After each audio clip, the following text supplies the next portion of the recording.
ಏನ್ ಮರಿ ನೆಮ್ಮದಿಯಾಗಿ ಯೋಲ್ ಹಾಕೋಬಿಡಲ್ವಲ್ಲ. ನೆಮ್ಮದಿನ ನಿಮ್ಗ IPL ಸ್ಟಾರ್ಟ್ ಆದ್ಮೇಲೆ ನೆಮ್ಮದಿ ಗಿಮ್ದಿ ಅನ್ನೋದೆಲ್ಲ ಮರ್ತ್ಬಿಡು. ಏನೋ ಒಂದ್ ಮ್ಯಾಚ್ ಗೆದ್ದ ತಕ್ಷಣ ಏನ್ ಆಗ್ಬಿಡಲ್ಲ.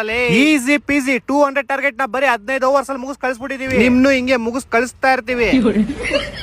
ನೋಡಪ್ಪ, ಅಭಿಷೇಕ್ ಶರ್ಮಾ ಇಂಡೈರೆಕ್ಟ್ ಆಗಿ ನಿಮ್ ಟೀಮ್ ಸಪೋರ್ಟ್ ಮಾಡ್ತಾವನೆ. ಹೌದಾ? ಯಾವಾಗ? ನೆನ್ನೆ ಮ್ಯಾಚ್ ಅಲ್ಲಿ 8 ಬಾಲ್ಗೆ 7 ರನ್ ನೋಡ್ಬಿಟ್ಟು ನಿಮ್ ತಲಾಕ್ ಟ್ರಿಬ್ಯೂಟ್ ಕೊಟ್ಟವನೆ.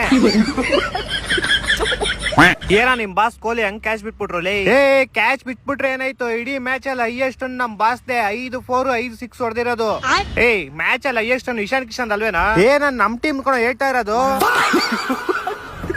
ಅದೆಲ್ಲ ಬಿಡು, ನಮ್ ಬ್ಯಾಟಿಂಗ್ ಹೆಂಗಿತ್ತು? ಬ್ಯಾಟಿಂಗ್ ನೋಡ್ದೆ ಅಪ್ಪ, ಫೀಲ್ಡ್ ಶಾಟ್ ಬರ್ತಿದಂಗೆ ಮನೆಗೆ ಹೊಂಟೋದ. ಅವ್ನು ಹಿಡ್ದಿರೋ 2 ಕ್ಯಾಚ್ ಅಲ್ಲಿ ನಿಮ್ ಇಡೀ ಟೀಮ್ ಔಟ್ ಆಗ್ಬಿಡುತ್ತೆ. ನಮ್ ಬಾಸ್ದು 50 ಹೆಂಗಿತ್ತು? ನೋಡ್ದೆ, ನಿಮ್ ಬಾಸ್ 45 ಆದ್ಮೇಲೆ ಕುಡ್ಸಿ 50 ತರ್ಸಿದ್ದು. ನಮ್ ಬಾಸ್ 50 ಆಗೋವರ್ಗು ಅಷ್ಟೇ. 50 ಆದ್ಮೇಲೆ ಎಲ್ಲಾರ್ಗು ಚಿತಾಲ್ ಪತಾಲೆ. ನಿಮ್ ಬಾಸ್ ತರ ಲಾಸ್ಟ್